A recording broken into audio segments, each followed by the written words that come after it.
જી નમસ્કાર, હું TR Jadav TR એજ્યુકેશનમાં ફરીથી એક નવા વિડીયોમાં તમારું સ્વાગત છે. મિત્રો, હમણાં જીએસઆરટીસી દ્વારા જે હેલ્પરની ભરતી જાહેર થઈ છે, આ હેલ્પરની ભરતીની તૈયારી માટે અમારી ચેનલમાં ફ્રી વિડીયો લેક્ચર સિરીઝ શરૂ કરવામાં આવી છે. અમારી ચેનલ સાથે તમે જોડાયેલા રહો. અમારી ચેનલમાં હેલ્પરના સિલેબસ પ્રમાણે તમામ વિડીયો લેક્ચર અપલોડ કરવામાં આવે છે, જેમાં ટેકનિકલ અને નોન ટેકનિકલ બંને પ્રકારના ડેલી વિડીયો અપલોડ કરવામાં આવે છે. મિત્રો, ગઈકાલે આપણે હેલ્પરના જે સિલેબસ પ્રમાણે મોડેલ પેપર બનાવેલું છે, જેમાં 50 માર્ક્સ ટેકનિકલ અને 50 નોન ટેકનિકલ. તો ગઈકાલે આપણે 1 થી 50 પ્રશ્નો નોન ટેકનિકલના જોયા. તો આ વિડીયોમાં આપણે જોઈશું ટેકનિકલ પ્રશ્નો 51 થી 100. તો જે 50 પ્રશ્નો હશે તો તેના વિશે ચર્ચા કરીશું. તો ચાલો મિત્રો સ્ટાર્ટ કરીએ. ડીઝલ એન્જિનમાં ફ્યુઅલ ઇન્જેક્શનમાં પ્રેશર કેટલું હોય છે આશરે? તો ડીઝલ એન્જિનમાં ફ્યુઅલ ઇન્જેક્શન પ્રેશર આશરે 200 બાર, 110 બાર, 100 બાર કે 90 બાર. તો મિત્રો, તેનો સાચો જવાબ છે ડીઝલ એન્જિનમાં ફ્યુઅલનું ઇન્જેક્શન પ્રેશર આશરે કેટલું હોય છે? 100 બાર. બાર એટલે જે દબાણનો યુનિટ છે. મોર્સ ટેસ્ટ કેવા એન્જિન માટે કરવામાં આવે છે? તો મોર્સ ટેસ્ટ એ મલ્ટી સિલિન્ડરમાં કરવામાં આવે છે. નેક્સ્ટ, આઈસી એન્જિનમાં તાપમાન ઇન્ટેક હવાનું તાપમાન વધતા તેની કાર્યદક્ષતા. આઈસી એન્જિનમાં તાપમાન ઇન્ટેક હવાનું તાપમાન વધતા તેની કાર્યદક્ષતા ઘટી જાય છે. ઓપ્શન બી સાચો જવાબ છે. નેક્સ્ટ, એક્સો બ્લેડમાં ટીપીઆઈનું શું મતલબ થાય, અથવા તો એનો ફૂલ ફોર્મ શું છે? એક્સો બ્લેડમાં ટીપીઆઈ તો ટીથ પર ઇંચ, ટાઈપ પર inch, third party inspection, thread પર ઇંચ. તો તેનો સાચો જવાબ છે ઓપ્શન એ, ટીથ પર ઇંચ. એટલે કે ટીથ એટલે દાંતા, ઇંચ એટલે કે 1 ઇંચમાં કેટલા દાંતા આવે છે, તો એના પરથી નક્કી થાય કે આટલા છે. બરાબર. કોઈ 24 ટીપીઆઈની હોય, અલગ અલગ ટીપીઆઈની 100 બ્લેડ ઉપર ટીપીઆઈ લખેલું હોય છે, તો એના ઉપરથી આપણે ખ્યાલ આવે કે 1 ઇંચમાં આટલા એની અંદર દાંતા આવેલા હોય છે.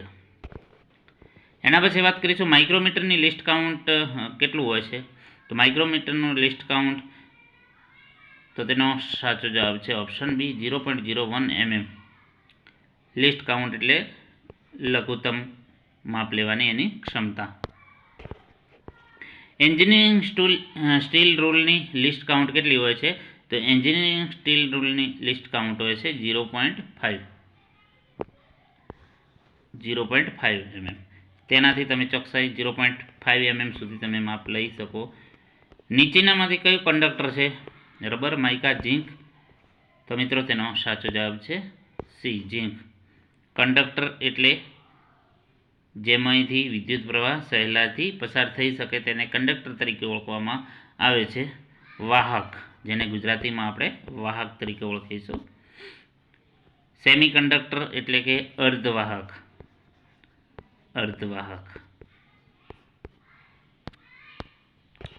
એના પછી વાત કરીશું એન્જિનના કયા ભાગ દ્વારા પાવર સ્ટ્રોક દરમિયાન એનર્જીનો સંગ્રહ થાય છે?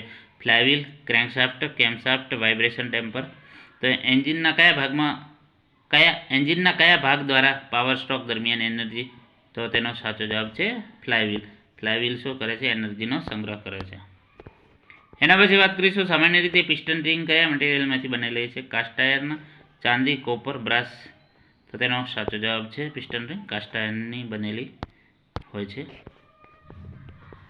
નીચેનામાંથી કયું અર્ધવાહક છે? Semi conductor. અર્ધવાહક એટલે સેમી કંડક્ટર. સિલિકોન, ચાંદી, કોપર. તો તેનો સાચો જવાબ છે સિલિકોન. નેક્સ્ટ, મેગરનો ઉપયોગ શું માપવા માટે થાય છે? ઇન્સ્યુલેશનનો અવરોધ, કરંટ, વોલ્ટેજ, એમ્પિયર. તો મેગરનો ઉપયોગ ઇન્સ્યુલેશનનો અવરોધ માપવા માટે એનો ઉપયોગ થાય છે. નેક્સ્ટ, નીચેનામાંથી કયું પદાર્થ અવાહક છે? ચાંદી, સોનું, કોપર કે કાચ. તો તેનો સાચો જવાબ છે કાચ. એ અવાહક, જેમાંથી વિદ્યુત પ્રવાહ પસાર થઈ શકે નહીં, તેને અવાહક. ઓટોમોબાઈલમાં ડિસ્ટ્રીબ્યુશનનું કાર્ય શું છે? પાવર નિયંત્રિત કરે છે, સ્પાર્ક ટાઈમ જાળવવાનો, દરેક સિલિન્ડરમાં ચાર્જની સમાન વહેંચણી કરવી. તો ઓટોમોબાઈલમાં જે ડિસ્ટ્રીબ્યુશન છે તેનું કાર્ય છે સ્પાર્ક ટાઈમ જાળવવાનું. મોસ્ટ આઈએમપી પ્રશ્ન છે મિત્રો. એના પછી વાત કરીશું ડીઝલ એન્જિનમાં ફ્યુલને કોણ સળગાવે છે? હવા કોમ્પ્રેસ થતા ઉત્પન્ન થતી ઉષ્મા, ઇન્જેક્ટર, સ્પાર્ક. તો મિત્રો તેનો સાચો જવાબ છે હવા કોમ્પ્રેસ થતા ઉત્પન્ન થતી ઉષ્મા. ડીઝલ એન્જિનમાં ફ્યુલ ઇન્જેક્શન અને ઇગ્નિશન વચ્ચેનો સમયગાળાને શું કહે છે? Ignition period, delay period, burning period, pre ignition period. તો ડીઝલ એન્જિનમાં ફ્યુલ ઇન્જેક્શન અને ઇગ્નિશન વચ્ચેનો જે સમયગાળો છે તેને ડિલે પીરિયડ તરીકે ઓળખવામાં આવે છે. નેક્સ્ટ, હ્યુમિડિટી માપવા માટેના સાધનનું નામ શું છે? હાઇડ્રોમીટર, હાઇગ્રોમીટર, મેનોમીટર, સાયક્રોમીટર. તો તેનો સાચો જવાબ છે હાઇગ્રોમીટર, જેનાથી હ્યુમિડિટી માપી શકાય. હ્યુમિડિટી એટલે કે જે ભેજમાં જેનું પ્રમાણ હોય, મતલબ કે જે હવામાં ભેજનું પ્રમાણ હોય તો તેને હ્યુમિડિટી કહેવામાં આવે છે. એના પછી રિવેટ હોલના ડાયામીટરને શું કહે છે? Gross diameter, pitch, back pitch, nominal diameter. તો તેના ગ્રોસ ડાયામીટર તરીકે ઓળખવામાં આવે છે. રિવેટોની હારમાળાની ધરીઓ વચ્ચેના અંતરના નામ શું છે? રિવેટોની હારમાળાની ધરીઓ વચ્ચેના અંતરનું નામ શું છે, અથવા તો કયા નામે ઓળખવામાં આવે છે? પીચ, બેક પીચ, ગેજ અંતર કે એજ અંતર. તો તેનો સાચો જવાબ છે back pitch. Next, machine tool body કયા મટીરિયલમાંથી મશીન ટૂલ બોડી માટે કયું મટીરિયલ વપરાય છે? Cast iron, mild steel, brass કે કોપર. તો તેનો સાચો જવાબ છે કાસ્ટ આયર્નમાંથી મશીન ટૂલ બોડી બનાવવામાં આવે છે. નેક્સ્ટ, ઓટોમોબાઈલમાં લીફ સ્પ્રિંગ વાપરવાનો હેતુ શું છે? ઓટોમોબાઈલમાં લીફ સ્પ્રિંગ વાપરવાનો હેતુ શું છે? બળ લગાવવાનો, આઘાત શોષી લેવાનો, સ્ટ્રેન એનર્જી સંગ્રહ કરવાનો. એક પણ નહીં. તો તેનો સાચો જવાબ છે આઘાત શોષી લેવાનો. નેક્સ્ટ, કયું મેજરમેન્ટ તપાસવા વી બ્લોકનો ઉપયોગ થાય છે? સરફેસ રફનેસ, જોબ પરનો ટેપર, નળાકાર વર્કની રાઉન્ડનેસ કે એક પણ નહીં. તો તેનો સાચો જવાબ છે સી, નળાકાર વર્કની રાઉન્ડનેસ ચેક કરવા માટે વી બ્લોકનો ઉપયોગ થાય છે. પ્રેશર ગેજ કેટલા પ્રકારના હોય છે? 2 પ્રકારના, 3 પ્રકારના, 10 પ્રકારના કે એક પણ નહીં. તો પ્રેશર ગેજ એ 3 પ્રકારના હોય છે. એના પછી વાત કરીશું સિલિન્ડર હેડને કયા મટીરિયલમાંથી બનાવવામાં આવે છે? Cast iron, steel, aluminium alloy કે એ અને સી બંને. તો સિલિન્ડર હેડને એ અને સી, કાસ્ટ આયર્ન અને કાસ્ટ આયર્ન અને એલ્યુમિનિયમ એલોય. ઓપ્શન ડી સાચો છે. એ અને સી, કાસ્ટ આયર્ન અને એલ્યુમિનિયમ એલોય. સ્ક્રૂ પીચ ગેજનું બીજું નામ શું છે? Thread gauge, micro gauge, thread angle કે એક પણ નહીં. તો સ્ક્રૂ પીચ ગેજનું બીજું નામ છે thread gauge. Next, standard filler gauge દ્વારા માપવામાં આવતી લઘુત્તમ જાડાઈ કેટલી? 0.03 mm, 4 mm, 0.9 mm, એક પણ નહીં. તો સ્ટાન્ડર્ડ ફિલર ગેજ દ્વારા માપવામાં આવતી લઘુત્તમ જાડાઈ 0.03 mm. ઓપ્શન એ સાચો જવાબ છે. નેક્સ્ટ, મલ્ટી સિલિન્ડર પેટ્રોલ એન્જિનનું ટાઇમિંગ કઈ રીતે એડજસ્ટ કરી શકાય છે? તો ડિસ્ટ્રીબ્યુટરને ફેરવીને, સ્પાર્ક પ્લગ ગેપ એડજસ્ટ કરીને, ક્રેન્ક રોટર ફેરવીને, ઇગ્નિશન કોઇલ પોઝિશન એડજસ્ટ કરીને. તો મલ્ટી સિલિન્ડર પેટ્રોલ એન્જિનનું ટાઇમિંગ ડિસ્ટ્રીબ્યુશન ફેરવીને.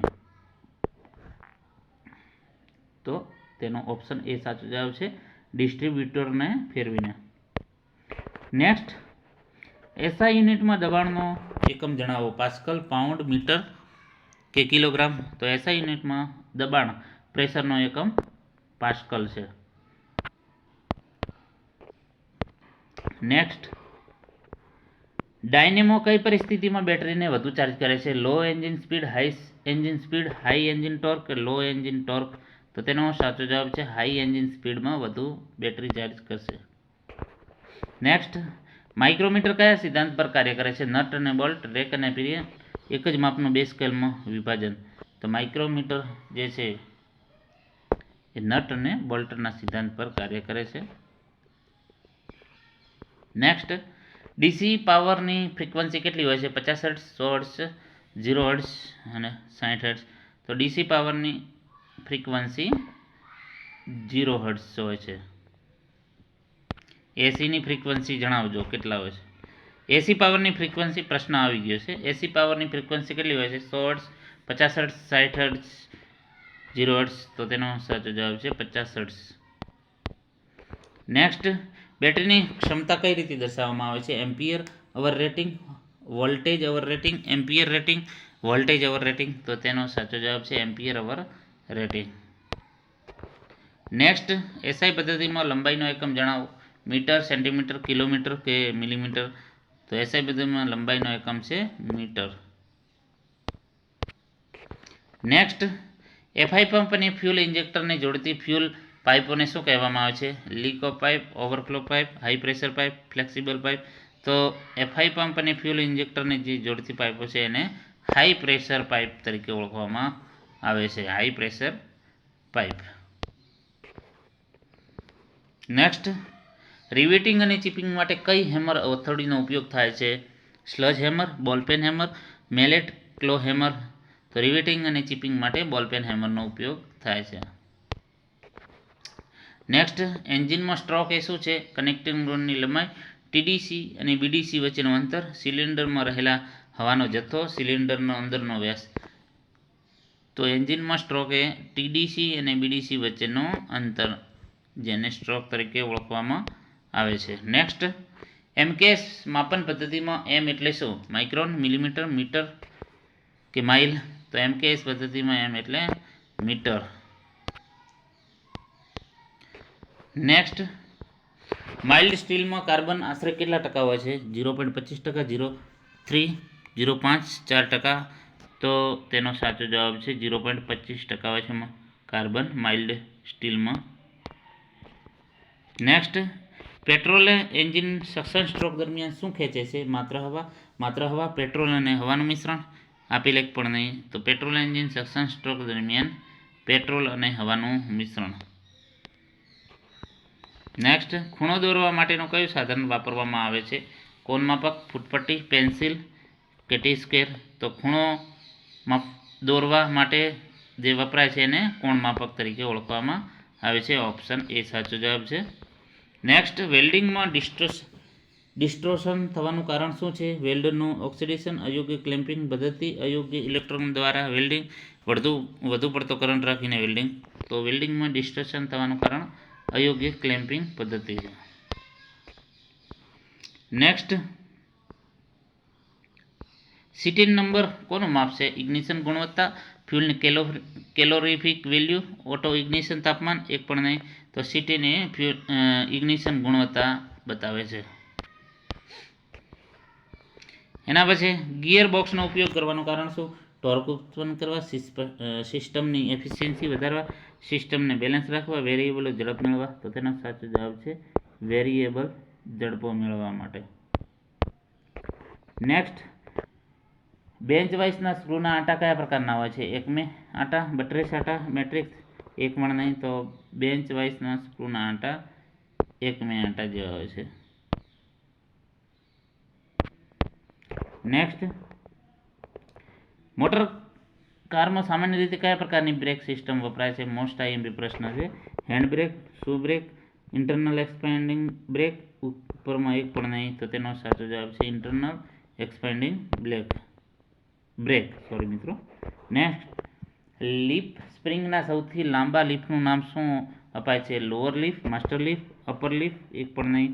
તો લીફ સ્પ્રિંગના જે સૌથી લાંબા લીફનું નામ છે માસ્ટર લીફ. નેક્સ્ટ, અનિલિંગ પ્રક્રિયા કરવાનો હેતુ શું છે? તો હાર્ડનેસ વધારવી, આંતરિક સ્ટ્રેસીસ દૂર કરવા, હાર્ડનેસ વધારવી કે એક પણ નહીં. તો અનિલિંગ પ્રક્રિયાનો હેતુ છે આંતરિક સ્ટ્રેસીસ દૂર કરવામાં. નેક્સ્ટ, 4 સ્ટ્રોક પેટ્રોલ એન્જિનમાં ફ્યુલને સળગાવવાનું ટાઈમિંગ શું છે? ટીડીસીથી 30 એંગલ પછી, ટીડીસીથી 30 એંગલ પહેલાં, સી બીડીસીથી 30 પહેલાં. એક પણ નહીં. તો મિત્રો 4 સ્ટ્રોક પેટ્રોલ એન્જિનમાં ફ્યુલને સળગાવવાનું ટાઈમિંગ જે છે ટીડીસીથી 30 પહેલાં. ઓટોમોબાઈલમાં મોટે ભાગે કયું એન્ટીફ્રીજ સોલ્યુશન વપરાવા છે અથવા તો વાપરવામાં આવે છે? Lead ethyl, isooctane, glycol? એક પણ નહીં, તો તેનો સાચો જવાબ છે ગ્લાયકોલ.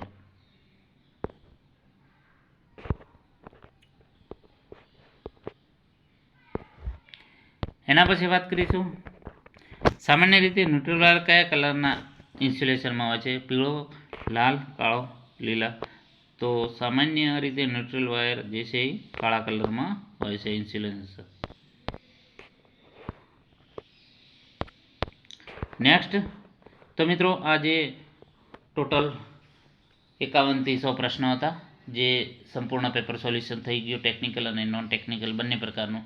જો વિડીયો પસંદ આવે તો લાઇક કરજો, શેર કરજો અને મિત્રો ચેનલને સબસ્ક્રાઈબ કરવાનું ન ભૂલતા. Thank you for watching this video. જે આ પેપર તમને ખૂબ જ ઉપયોગી સાબિત થશે.